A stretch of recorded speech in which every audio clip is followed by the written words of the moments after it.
Ya kayaknya tahun ini tahun sialnya Pak Ridwan Kamil kayaknya. Yang lagi diperiksa kan soal korupsi Bank BJB kan.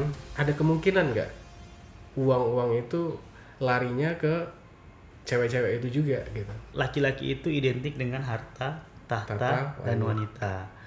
Jadi ketika dia sudah punya harta, dia punya tahta, yang ketiga itu pasti mengikut. Cuman kan sama kadang-kadang kayak kita ya kan. pengen juga makan sate, Iya kan. pengen makan pecel. Sekali-kali jajan ya kan. Itu dia. Jajan apa? Jajan tempe mendoan. Aduh.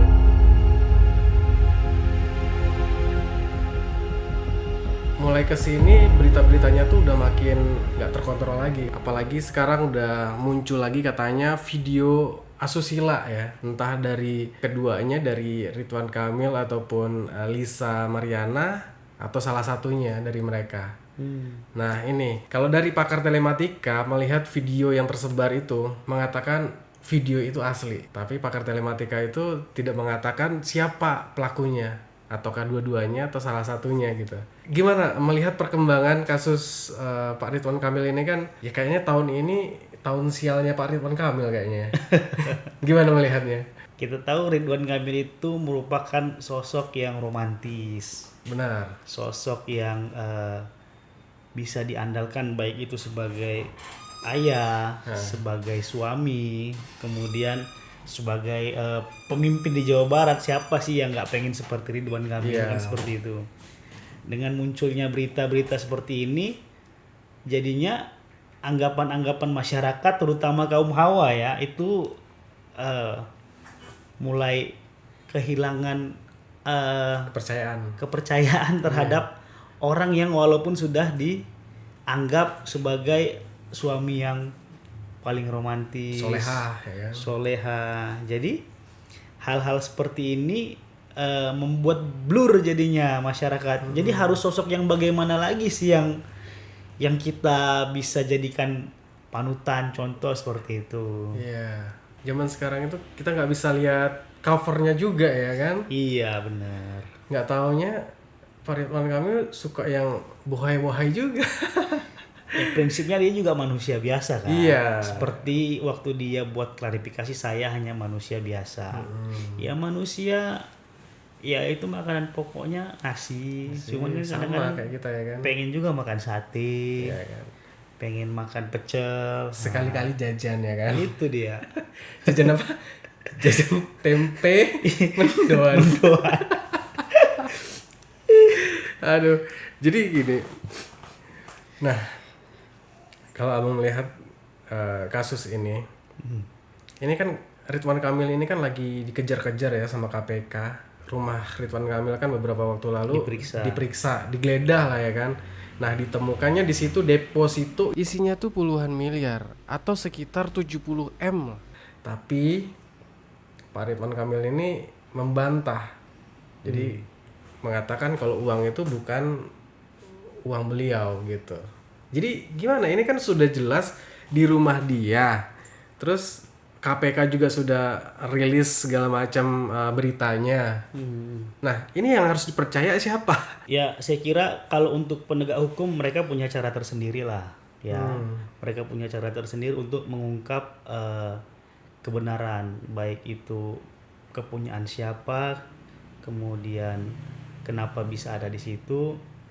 Ya kita serahkan aja lah sama penegak hukum. Mereka punya cara sendiri. Mereka juga tidak mungkin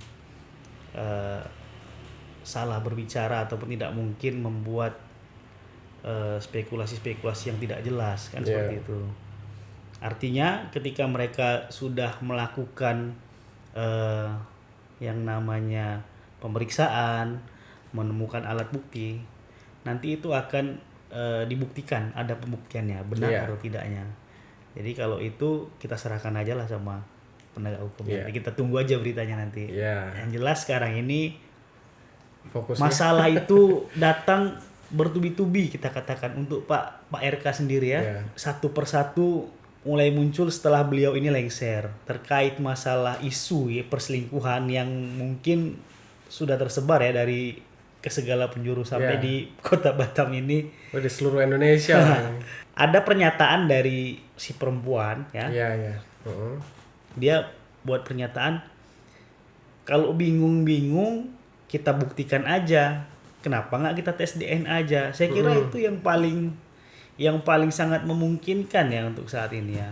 Contoh kayak kasus case winner dengan Mario Teguh, masih ingat? Iya. Nah, ketika Bapak Mario Teguh mengatakan dia bukan anaknya, ya sudah dibuktikan dengan tes DNA. Dan hasilnya ternyata cocok DNA mereka. Dan itu sudah terungkap seperti itu. Jadi kalau tes DNA ini bisa meyakinkan kalau benar-benar anak ini anak siapa ya? Bisa diperjelas ya? Oh bisa dengan ya? catatan pemeriksaannya secara terbuka, tidak Ya. tertutup. Jadi dan harus yang bersangkutan dua-duanya harus ada ya? Oh iyalah, harus pasti seperti itu. Nah, Tes DNA itu yang paling sangat memungkinkan untuk membuktikan pernyataan si Lisa ini bener nggak sih bahwasannya itu anaknya Pak RK iya. alias Pak Ridwan Kamil. Karena sampai saat ini juga si Lisa belum juga muncul ya. Justru yang sering muncul itu dari pihak RK, yaitu utusannya yang bernama Ayu Aulia. Dia mengatakan ya tuduhan-tuduhan dari Lisa itu nggak benar, tidak ada itu yang namanya perselingkuhan. Nah, ketika dibantah seperti itu, Lisa serang baliklah si jubirnya Pak RK ini. Ternyata si Lisa membongkar kalau si Ayu Aulia ini pernah berhubungan spesial dengan Pak RK. Wah, ini kan jadi Untuk si Ayu itu sendiri. ya si Ayu ini kalau dari pengakuan si Lisa ya, si Ayu ini lebih duluan lah berhubungan spesial dengan Pak RK sendiri gitu. Nah, ini kan artinya Pak RK ini, waduh gimana ya? Bukan hanya satu cewek aja yang digarap ya kayak. Laki-laki itu identik dengan harta, tahta, dan wanita. Jadi ketika dia sudah punya harta, dia punya tahta, yang ketiga itu pasti mengikut. Iya. Terkadang laki-laki ini sudah mencoba untuk menjaga, tetapi godaan-godaan dari luar itu ya memang nggak bisa kita pungkiri kan. Kadang kita menjauh, ada orang mendekat, tergantung lagi pertahanan dirinya lagi lah. Iya. Bagaimana menanggapi semua itu. Saya rasa wajar ya manusia, apalagi laki-laki, semua punya dosa, semua punya salah. Yang membuat masyarakat semakin yakin bahwa adanya perselingkuhan itu adalah karena setiap hari si Lisa ini mengupload bukti-bukti satu persatu gitu loh di sosial media. Itu sah-sah aja, dia memiliki banyak bukti ya sah-sah aja. Netizen juga punya punya hak dong untuk menilai itu Ya, kan seperti untuk itu. berpendapat ya kan. Makanya supaya tidak berlarut, ya kenapa sih tidak dilakukan secepatnya aja sih pemeriksaan itu? Yakin nih bukan aku. Kenapa nggak berani? Seperti itu. Ini pertanyaan nggak berani atau tidak mau? Tidak mau atau tidak berani? Kalau memang yakin tidak pernah berhubungan ya seperti suami istri ya ngapain Yang diminta sama si Lisa ini sebenarnya apa sih? Ya kalau aku sih melihatnya ya duit pasti ya kan. Duit. Tapi yang terdengar kabarnya dia hanya minta pengakuan. Ya, artinya apa? Ketika sudah diakui memang benar, memang iya, toh otomatis juga ada kewajiban kan untuk menafkahi anak tadi. Jadi pada intinya ini sudah hampir berapa minggu ya berita ini muncul ke media. Harapannya ya memang ya ini di pikiran masyarakat ya, saya sebagai masyarakat nih, ayo dong Pak RK gentle dong. Gentle harusnya. Ya kan, kalau memang tidak berbuat ya monggo, kalau memang berbuat ya harus bertanggung jawab kan seperti itu. Kan laki-laki toh juga istrinya juga mungkin nggak mungkin istrinya nggak tahu kalau itu memang apa. Ya kan, kalau itu memang bukan, pasti istrinya pun selalu mendukung. Ayo Pak, maju Pak, jangan takut. Seperti itu dia. Kalaupun si Lisa ini cuman pengen duit, harusnya nggak ada masalah kalau soal duit untuk seorang Pak RK ya kan, Pak Ridwan Kamil ini kalau masalah duit kayaknya. Saya dapat info juga kemarin sempet kalau mau nutup kasus ini dikasih uang sebesar 500 juta. Bener tuh. nggak tahu juga kalau 500 juta. Tapi 500 kan juta infonya beredar. tapi kan kemarin si Lisa kan pernah upload juga tuh chat WhatsApp dari orangnya Pak RK ya, yang menawari 2 juta, kok 2 juta, 2,5 M. Oh 2,5 M malah ya. Nah itu chatnya dari si Lisa, mendapatkan chat dari utusan dari Pak RK sendiri, entah dari ajudannya. Karena ini sangat berpengaruh besar memang, sangat berpengaruh besar. Beliau ini masih muda. Beliau juga orang yang luar biasa kalau menurut saya. Terbukti dengan beliau memimpin Jawa Barat itu tidak ada ada keluhan, pasti ada ya, tapi tidak terlalu banyak lah keluhan-keluhan di masyarakat Jawa Barat itu. Dengan adanya berita seperti ini justru sangat-sangat tidak menguntungkan bagi tapi kan kita Pak RK sendiri. Tapi kita nggak jauh juga ya kan, karena kinerjanya itu kan cuman kita lihat kinerja Pak RK itu ya selama memimpin itu kan banyak juga yang mengeluhkan ya kan, banyak gitu ya, karena mungkin kekuatan media juga ya, jadi membranding beliau ya kan. Tapi kalau aku bandingkan dengan Pak Dedi itu sangat jauh sih untuk ide-idenya ya, mengatasi permasalahan secara cepat gitu. Ngomongin soal KPK ya kan, ngomongin soal kasus korupsi. Si Lisa ini kemarin juga pernah ngomong tuh di telepon Pablo Benua kan. Dia mengatakan jadi selama Lisa dengan Pak RK ini berhubungan kan itu selalu dikasih uang tuh. Nah, uang cash ya yang dikasih itu dalam bentuk cash itu berbau Bank BJB gitu. Nah, ini menarik gitu. Disambung-sambung ya. Iya. Jadi apakah uang negara ini dipakai buat bayar beli tempe mendoan atau seperti apa gitu kan? Nah, kalau memang beasiswa, kok bisa-bisanya selama si Lisa hamil ini mau ngebiayain, mulai dari periksa ke dokter, USG, dan sampai melahirkan itu masih dibiayain sama RK. Ini klarifikasi dari orangnya RK sendiri, entah keceplosan, entah ngeblunder, nggak tahu juga ya. Yang lagi diperiksa kan soal korupsi Bank BJB kan, ada kemungkinan nggak uang-uang itu larinya ke cewek-cewek itu juga gitu. Kalau berasumsi sih boleh saja. Tetap harus dibuktikan juga. Ya kan? Uang yang ada di Bank BJB itu kan bukan punya pribadi seorang. Punya banyak nasabah. Kemudian kemana aliran-aliran keuntungan itu, yang namanya udah bank daerah, pasti itu akan ada kembali ke daerah. Bener ya? Kembali ke daerah. Jadi kalau dia sudah uangnya kembali ke daerah, otomatis akan dikelola oleh pemerintah daerah atau pemerintah provinsi tersebut. Itu kan jelas nanti dia alirannya kemana-kemana. Kalau terkait untuk korupsi, iya, di mana saja bisa korupsi, di mana saja bisa dialirkan dengan berbagai cara. Banyak trik-trik untuk korupsi, banyak trik-trik untuk mengalirkan dana itu kemana. Mereka punya kuasa, mereka punya ide, mereka punya uang. Tinggal tunjuk. Saya mau ini, uangnya dari sini. Kan seperti itu. Yang pasti mereka punya strategi gimana caranya biar nggak kecium ya kan. Iya, yang jelas mereka ini kan orang-orang pintar. Ya kan? Pasti punya banyak cara lah. Kalau memang mereka punya niat untuk korupsi. Seperti itu dia. Nah, tapi sekarang gini. Kalau menurut KPK ditemukan deposito sebanyak 70 M-an di rumah Ridwan Kamil ini. Ini kalau menurut Abang gimana? Apakah itu benar-benar uang si Ridwan Kamil?